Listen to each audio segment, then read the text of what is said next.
बताया कि टेलीफिल्म की शुरुआत जो आपकी हुई तो राजा सलहेज से आपने 1992 में जो है मूवी की शुरुआत की थी। तो उसके बाद से और अब तक में क्या परिवर्तन दिख रहा है? उस समय जो आपने मूवी बनाई उसमें क्या कठिनाई हुई जिसका समाधान अभी के समय में हो गया है या होना बाकी है?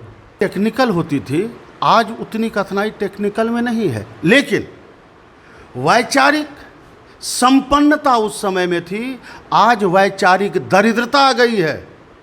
उस समय मैंने कहा कि जनकपुर जाके हम लोग स्क्रीनिंग दिए थे, उसमें ईमानदारी पूर्वक सेलेक्ट किया जाता था। आज कब स्क्रीनिंग होती है, मैं प्रोड्यूसर हूँ तो मेरा फूफा ज़मींदार का रोल करेगा, मेरा जीजा विलेन बनेगा, मेरा बेटा हीरो बनेगा। मैथिली फिल्म की जो भट्ठा है वो बहुत हद तक इस कारण है। और दूसरी बात, स्क्रिप्ट के लिए आप भोजपुरी फिल्मों को देखिए, आप अगर गौर कीजिएगा तो जो भोजपुरी फिल्म में भाषा है वो न तो बक्सर की है, न छपरा सिवान की है, न देवरिया की है। एक सब मिला के वहाँ के भोजपुरी के भाषा वैज्ञानिकों ने एक ऐसी भाषा का निर्माण किया, आगे बढ़ाया, जिसको समझने में न हिंदी वाले को दिक्कत है, न मैथिली वाले को दिक्कत है, न भोजपुरी वाले को दिक्कत है। इस भाषा और बाद बाकी मैं भोजपुरी का पक्ष नहीं ले रहा हूँ। अश्लीलता तो भोजपुरी की ही देन है, और जात और बिरादर का नाम ले लेके वो लोग अश्लीलता परस रहा है। और बहुत दुर्भाग्य है कि उसका गाया गीत आज मेरे भी गांव में बज रहा है, और जिस कारण से यहाँ के भी कुछ क्षुद्र कलाकार उसी ट्रैक पर अश्लील गीत सब गा गा के समाज को दूषित कर रहे हैं। तो मैथिली सिनेमा में एक सर्वमान्य भाषा होना चाहिए, जो लौकिक का लोग बोले या फिर राज विराज के तरफ का लोग बोले। आज भागलपुर कहता है अंगिका हम अलग हैं, क्यों? क्योंकि उसको अंगिका वाले को उनके भाषा में थोड़ा सा टेढ़ापन आया और हमने उनको इग्नोर किया। मुजफ्फरपुर वाले कहते हैं हमारी बज्जिका है, क्यों? कि हमने उसको अपने सीने से नहीं लगाया। एक मेरी मैथिली कविता है, मैं 2 पंक्ति कोट करना चाहूँगा लोगों को जोड़ने के लिए, कि फाटल सुखायल ठोर जो मुस्का सकी, किसी के फटे होठ को अगर मुस्का सको, फाटल सुखायल ठोर जो मुस्का सकी, तो गीत मिलनक संग गावल जा सकैए। छाती सटा सस्नेह जो आदर करी, तो लोक अपनहु संग आनल जा सकैए। मैथिली के भाग हम क्या कहें। मैथिली पर एक बहुत बड़ा ये अभिशाप सा है कि मैथिली भाषा को लोग जाति विशेष की भाषा समझते हैं, जबकि मैथिली भाषा का रक्षक कौन है? जो अन्य भाषा नहीं जानता है। हमारे गांव घर के खेतिहर मजदूर, किसान, हरवाहा, चरवाहा, गांव की महिलाएं। हाँ, मैथिली भाषा की सार्थकता तब सिद्ध होती है जब हमारे किसी वर्ग में, हमारे मजदूर क्लास के वर्ग में भी अगर बेटी की शादी होती है तो वही गीत गाया जाता है, सीता के सकल देखी झांकती जनक ऋषि। और किसी बहुवासिनी की भी शादी होती है, उनकी बेटी की शादी होती है, तब भी यही गीत गाया जाता है। तो यहाँ साम्यवाद होता है। इसलिए मेरा कहना है कि अपनी संस्कृति, अपनी लोक कृति, अपनी लोक कला को मिथिला समाज, मिथिला का कलाकार, मिथिला का गायक, मिथिला का राइटर जोड़ने का प्रयास करे और एक ऐसा धागा बनाए जिसमें किसी को आपत्ति नहीं हो, सबको लगे कि मैथिली मेरी ही भाषा है। जब आपत्ति की बात की है सर आपने, तो जैसे आप लोग ने जिस समय मिथिलांचल में शुरू किया था, मिथिला के अंदर जब मिथिला भाषा में जब प्रस्तुति करनी शुरू की थी आप लोगों ने, और उस समय में और अभी में काफ़ी परिवर्तन दिख रहा है। कहीं ना कहीं नए कलाकारों में एक अश्लीलता, जैसे कि आपने भोजपुरी में कहा कि भोजपुरी के अंदर अश्लीलता छलकती है, तो कुछ नए कलाकारों में मिथिला संगीत के अंदर भी कुछ ऐसा। इसके पीछे क्या कारण है मैं कहूँ?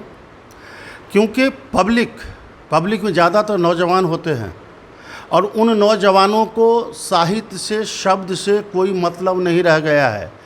उनको सिर्फ रिदम चाहिए। उस रिदम पर, धुन पर आप जो मन हो गा दीजिए। किसको ज्ञान है कि शब्द में क्या कह रहा है?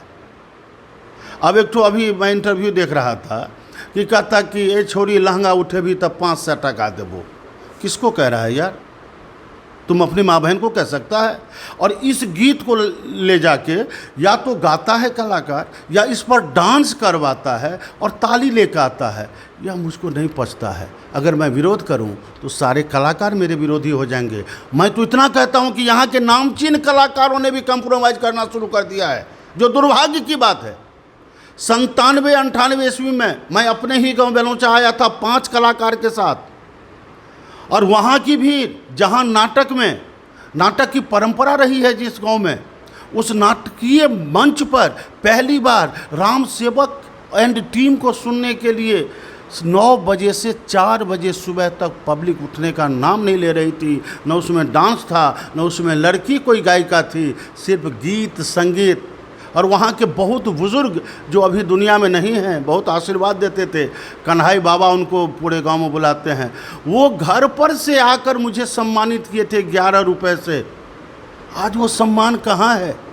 क्या वो समाज नहीं है? क्या उनके संतान नहीं है? क्यों अपने पूर्वजों को भूल रहे हैं? क्यों अपने संस्कार से अलग हो रहे हैं? इसलिए पब्लिक से ज़्यादा दोष है कलाकार का। मैंने पहले कहा कि पब्लिक को शब्द से नहीं कोई मतलब है, उसको रिदम चाहिए। अगर कलाकार ठान ले कि जो गीत हम अपनी माँ बहन को नहीं सुनाना पसंद करेंगे, बेटी को नहीं सुनाना पसंद करेंगे, वो हम दूसरे की माँ बहन को नहीं सुनावें।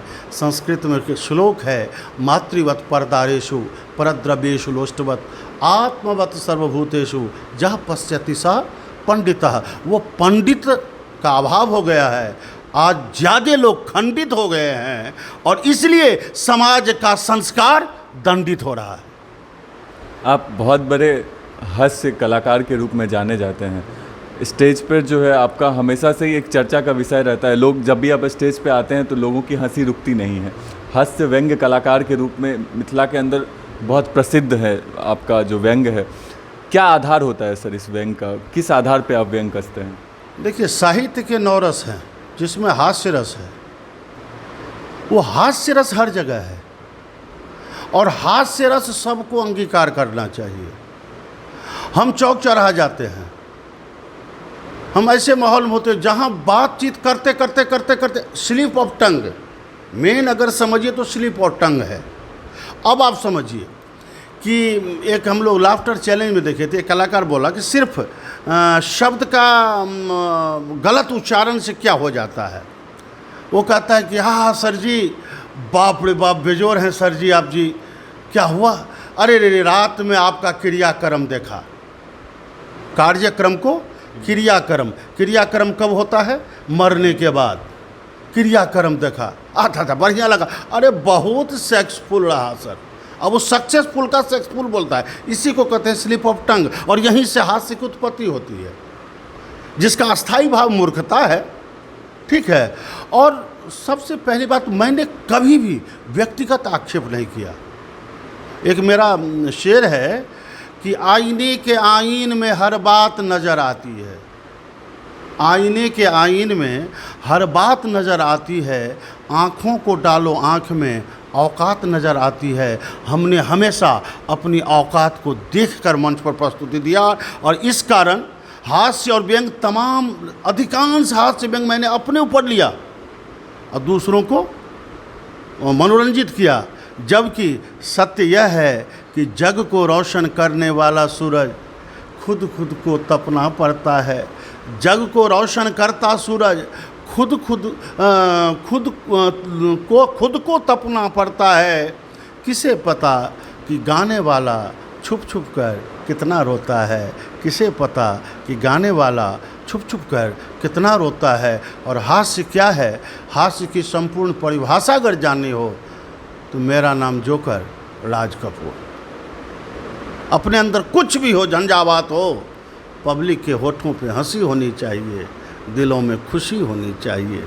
यही तो ज़िंदगी है और इसी ज़िंदगी को हमने आज तक जिया है। प्रयास है मेरा कि मैं जीते रहूँ।